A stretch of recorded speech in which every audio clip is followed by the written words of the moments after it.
An enema can be used to treat constipation or to prepare the bowel for certain procedures. Before you administer an enema, introduce yourself to the patient. Note the patient's name, the type of enema ordered, and the time of administration. Compare the record against the label on the enema solution or package. If the enema is medicated, check the accuracy and completeness of the medication administration record against the healthcare provider's order. Then identify the patient using 2 identifiers. All right, if you could state your name for me, please. Duana Hankins. And your birthday. 7470. Okay, I'm going to close the curtain for privacy for us. Provide privacy by drawing the bedside curtain or closing the door. Raise the bed to a comfortable working height. Ensure that the side rail on her left side is raised. Then I'd like to assist you on your left side, please, okay? Help her into the left side lying or Sims position with her right knee flexed. Explain to her that she'll need to stay in this position until the procedure is complete. Cover her with a bath blanket, making sure that only the anal area is exposed. Next, apply clean gloves. Place a bedpan or bedside commode in an easily accessible position.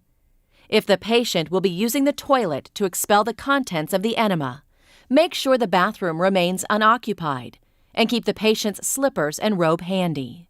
To administer a pre-packaged, disposable enema, remove the plastic cap.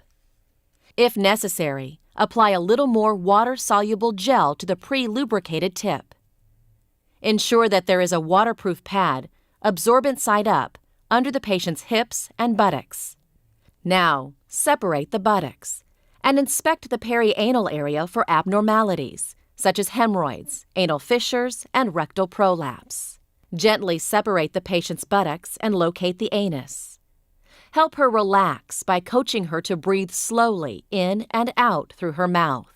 After expelling any air from the enema container, gently insert the lubricated tip into the anal canal, angling it toward the umbilicus. Adjust the insertion depth based on the patient's age. In any patient, don't force the tip if you feel resistance.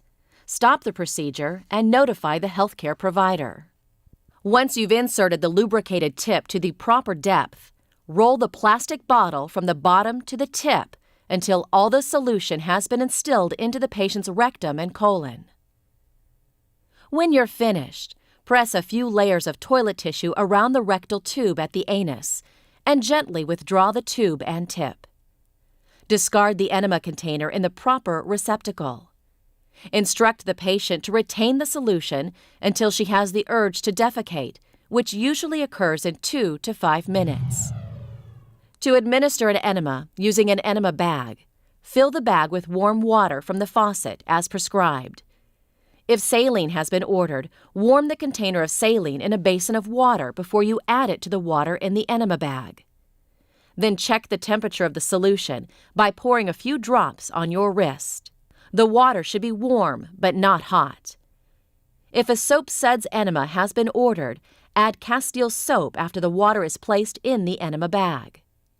Next, raise the bag, release the clamp, and let the solution flow just until it fills the tubing to push the air out of it.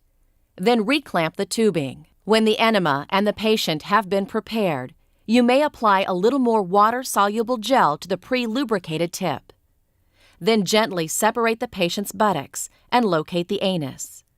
You can help him relax by reminding him to take deep, slow breaths through his mouth. Can you take a few deep, slow breaths through your mouth? Touch the skin next to the patient's anus with the tip of the rectal tube. Then gradually insert it into the anal canal, angling it toward the patient's umbilicus. As you would for a pre-packaged enema, adjust the insertion depth based on the patient's age, but don't force it. As you hold the tube in place, open the regulating clamp and allow the solution to enter. Keep the enema container at the level of the patient's hips to prevent the solution from flowing out of the bag too quickly. Gradually raise the container above the anus. For a high enema, raise it 12 to 18 inches, or 30 to 45 centimeters. For a regular enema, raise it 12 inches, or about 30 centimeters. And for a low enema, raise it 3 inches, or 7.5 centimeters. Once the flow of the fluid has been established, you may hang the enema bag from an IV pole.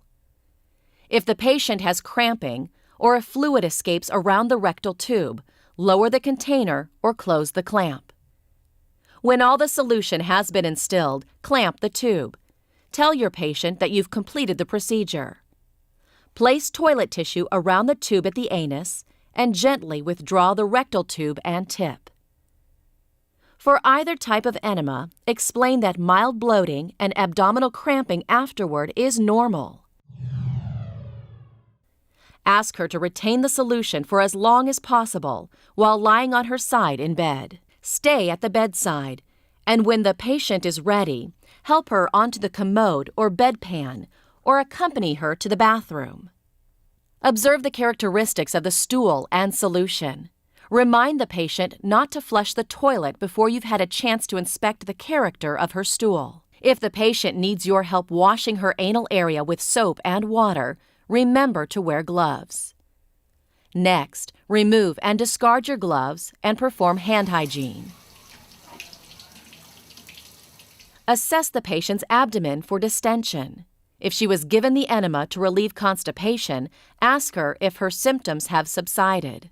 Help the patient into a comfortable position and show her how to summon assistance. As part of your follow-up care, record the type and volume of enema given, the time of administration, the characteristics of the resulting stool, and the patient's tolerance of the procedure.